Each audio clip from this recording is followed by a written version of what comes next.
everyone. This is just a quick video I figured I'd make because I've been having a lot more real life acquaintances reach out to me regarding AI and what they think the path forward should be for them. My main piece of advice just boils down to just use the tools, start playing around with everything, learn how to build agents, learn how to solve problems in your daily life or optimize for efficiency gains in your daily life, just on all fronts. Not necessarily all fronts. Sometimes you don't want to automate everything, depending on how big of a leverage point it is and how much that leverage is impacted by automation. Some things, for example, like a lot of times direct customer outreach is something that is probably best left just done manually. People don't want to feel like they're talking to a robot, and so while you can automate that and maybe get 100x whatever thing's done, it might lose customers or users just because they feel like they're not being heard properly. So you don't want to automate everything in life, but just start playing with tools, playing with even things like video generation tools, VO3, some of the new stuff coming out. Play with all that, learn how to use it. The video models, surprisingly, although they seem trivial, they really give you a good idea of how language models work because you can see clearly what went wrong with the prompt. For example, it really gets you to specify exactly what you want because it's very obvious when it's a visual, when something's just not right. And then you can kind of pinpoint in the prompt what caused it to be wrong. What did it take literally too hard or figuratively or didn't account for it or whatnot, or got confused. So video engines are really great to play with just to kind of get an idea of how models think in a sense and how specific, the level of specificity you need to really kind of get certain tasks done. And I also just am an avid proponent of people kind of tinkering around with their business or their jobs or, their personal projects, figuring out ways to implement AI that can kind of increase gains there across the board. And, you don't have to just do this in domains people classically think about when they think about AI kind of coming into things, whether that be law or medical or biology or physics. You can make really good optimizations and just really even mundane industries or, really unheard of industries that most people aren't targeting, and especially most people in the AI space right now. So I think there's a lot of good opportunities in AI right now because one reason is a lot of the people who are really good at these tools and who are building the cutting edge stuff, they're focused on a few general industries, whether that be finance, just dumbass AI assistant apps. I'm not saying all AI assistant apps are dumb, but I think too many people are building like very mundane things with AI agents. And of course it's good to get started doing that. And if it makes you money, it makes you money. But also like there are so many ways you can just kind of implement AI into basically every industry. Whether you're a low-level worker or top of the board. And oftentimes, even as a low-level worker, you can get really great things done because you can kind of see the ins and outs of the daily grind, of that workflow. You can see the bottlenecks, the pain points, places where automation or just AI assistance in general could help you.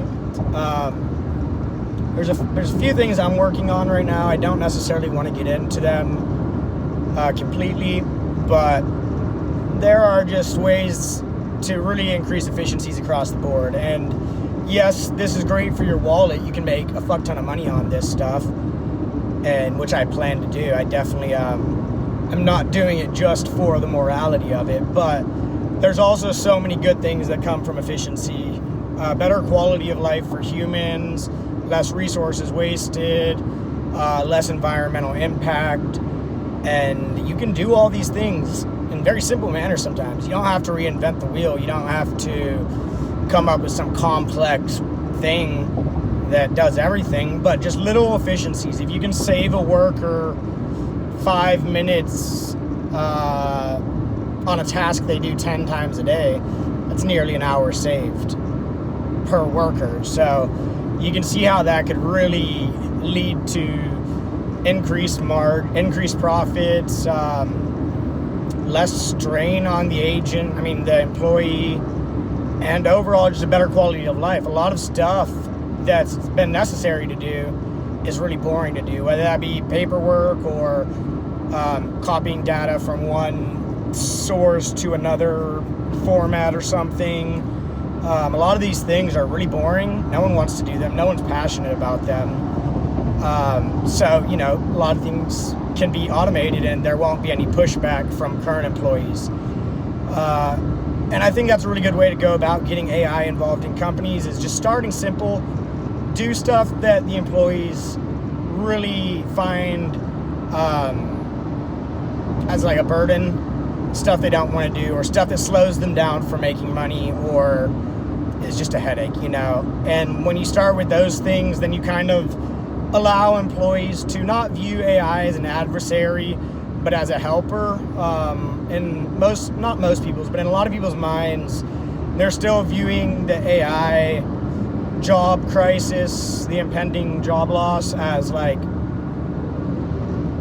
they just view AI as an adversary in that sense. Like, it's going to take our jobs. But, well, that is the case for a lot of work. A lot of work will be taken by AI, and that's a whole nother topic. But, if you get people started with simple stuff, even if it will eventually take their job, they warm up to it. It's like the boiling frog.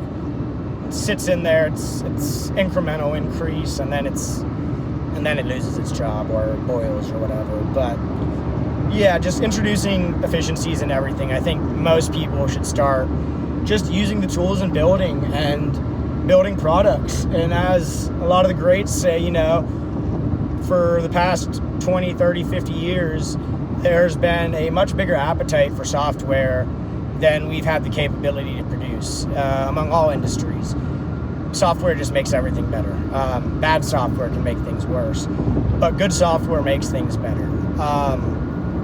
And I'm not saying to vibe code your security backend and implement it company-wide right now, but start using the tools, start learning how to implement things, start learning how to, just create efficiency gains in your own personal life, in your own work life, and not even just efficiency gains, but, being able to do things that you classically simply couldn't do. We're not at that threshold. So I think everyone should be focused on building solutions, finding ways to make everything better. And humanity and Earth's population of animals and flora and fauna will all benefit from these things. It's not to say there isn't going to be some bad that might potentially come. And I do see, some of the societal issues that arise. I don't think it's all going to be like, of course, I do see infinite abundance as a very high probability thing. But, in times of great change, whether that be in the Industrial Revolution or, just periods throughout history of massive change, oftentimes it does get worse before it gets better. There is that kind of growing period, and I think this growing period might be one of the biggest, most traumatic ones we've ever had as a species, but maybe not. It also might be a lot easier to adapt to than we think. I think humans as a whole have gotten really good at just kind of getting used to new technology. Even not just the average Joe, but even people at the top of the field, things that 5 years ago in machine learning people thought were decades away are now a reality. And yet we still manage to find flaws and get nitpicky with models and new advancements. So it just shows, everything becomes table stakes. Every advancement eventually becomes table stakes. So we might actually not have a huge problem going through this transition phase as humanity, but I suspect it will be pretty crazy. But in the meantime, I'm recommending everyone, even if you're just doing it from a selfish economic point of view, just to start building stuff. And, if one thing takes off, you can get rich off of it.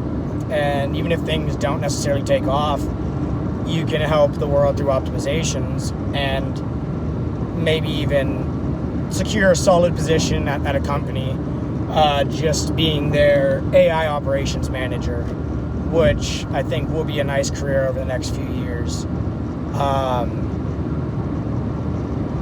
AGI and ASI might make all that obsolete, but even if, it's still a fun opportunity to use your head and tinker and have fun and just build stuff. So I don't really see any negative aspects to it. I don't see many other things more worthy of being learned right now. And it goes back to that idea that crystalline knowledge is just not going to be as important over the next... holy cow. This ride was quicker than I anticipated. Gotta get over it. Forgot what I was saying, merging in traffic right there. But yeah, the gist of this video is go build stuff. Oh yeah, I was saying something about AGI and ASI. Yeah, those might make everything irrelevant, but it doesn't matter. If they make everything irrelevant, then everything was going to be irrelevant anyway, so we might as have fun in the interim period and use the technology and just build stuff. I think it's just a great pastime and a way to make money. Some of these tools you could build could be billion-dollar tools. You've seen some of the valuations of some of these startups recently, even things like Cluely, which I was apprehensive at first when I saw Cluely. I guess because the marketing really kind of gave it an unserious feel in my mouth. Well, that sounds weird, but gave it an unserious feel to me. I meant to say taste in my mouth, but it came out really weird.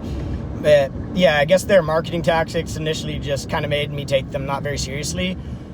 But the product is actually really incredible, and I think that's absolutely groundbreaking technology. Everyone knew that was kind of the way things would go, and even the glasses demo they did with the date where they said Cluely helps you cheat on anything. I think that's just very provocative, and it shows off, where this technology will be. It's going to be everywhere. It's going to be just omnipresent in our lives, and I think, startups like that are doing great things, and they're also making a killing in the process. So while you can do great things and help the world, you can also get rich. So I just don't see any negative benefit of getting involved in the ecosystem, learning to build, and applying it to your own field of expertise. Domain expertise is more critical than ever right now. Codifying the knowledge of those processes in your domain is money right now. And it's actually really hard to codify knowledge into these language models. It's not hard per se, it's just there's so many things we do in our daily life and in our role at our occupation that we don't really realize are so nuanced. If you say explain this process, you might initially break it down to 5 steps. But if you're actually really looking at that process, especially if it's, something like on the computer or something computer related, and you have to kind of really tell an agent how to do everything, then you might have to break down what to you appears to be a 5-step process into 20 steps, whether that be click this toggle, click this drop down, do this. And of course, I don't necessarily think that's going to persist forever, but being able to codify that domain expertise is extremely critical right now. So if you have really valuable domain expertise and special data, hard to get data, or just not publicly available very well, then you're in a special opportunity zone where you can kind of really build fine-tuned models if you have to. Some applications don't really need that fine-tuning. They just need the workflow aspect. But you can really just create great efficiency gains by codifying your current knowledge. You don't even have to learn anything else. You just have to kind of really deeply think about your daily process, which is a lot harder than it seems sometimes, because there's so many just unconscious behaviors that we do in pursuit of everything that we do. But yeah, that's about the conclusion of this video. I'm about to be at my destination, so yeah, that's just the breakdown. Just build stuff, go have fun. We can change the world. We can make the world a better place. And I think everyone has the opportunity to do that. And you can learn anything right now. You could learn quantum physics. You could learn programming. You could learn ancient history. You could learn languages so easily right now just because of the tools we have. So, and that also, one more thing that goes back to, don't be cheap. Don't penny pinch on this endeavor.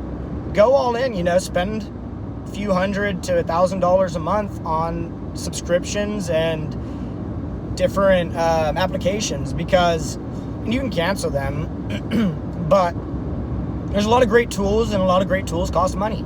So use those tools. Even one thing that I recommend everyone get, well, not everyone, I guess not everyone needs it, but for a lot of the stuff I do, I really like it. Google Ultra subscription. It's $250 a month, and it's absolutely killer value. I probably extract so much, 10x, orders of magnitude more value out of it, more than 10x. Like I extract way more value out of it than I pay for it a month. And I've had people tell me, like in my personal life, like, oh, you're crazy, you're paying $250 for a freaking monthly subscription to AI. And it's like, well, yeah, that's 100% worth it too. I'd pay them $500 if they asked it, to be honest, like legitimately speaking. I think Google has a great value proposition right now. I still love Claude, but I have found myself using it less lately. And I don't know why that is. I don't know if it's because of token limits or because of output quality and code. And I know everyone's been saying it's not getting worse. And I know especially the Anthropic team keeps saying that Claude isn't getting worse. And I'm not saying it is getting worse, but I've just had less success with it over the past few weeks compared to 2 months ago. But I've had a vastly greater amount of success with Gemini 2.5 Pro, DeepThink, and Deep Research. I don't use as much, but their DeepThink reasoning is just incredible, and it is just absolutely wonderful. I do get annoyed sometimes because they're being slammed right now. Their TPUs and their servers or whatnot are being slammed by I think the Nano Banana hype and VO hypes. So I'm like, damn, I wish they wouldn't have given VO and all that to everyone for free. Not because I'm salty that everyone's getting free what I pay $250 a month for, but just now it's like, especially on workday time periods, it's just like always busy. I'll have to wait sometimes multiple minutes to be able to use DeepThink, which in retrospect sounds extremely privileged to say that that's my big problem with the system, but it's true. So yeah, get your use out of it, figure out the best ways to apply these beautiful technologies. Go hard with it. Pick a problem that seems impossible, and even if you fail, you learn something. So yeah, that's about it. I'm getting a phone call now, so appreciate y'all watching if you made it this far. Most people don't, but it's the way it goes. Thank you.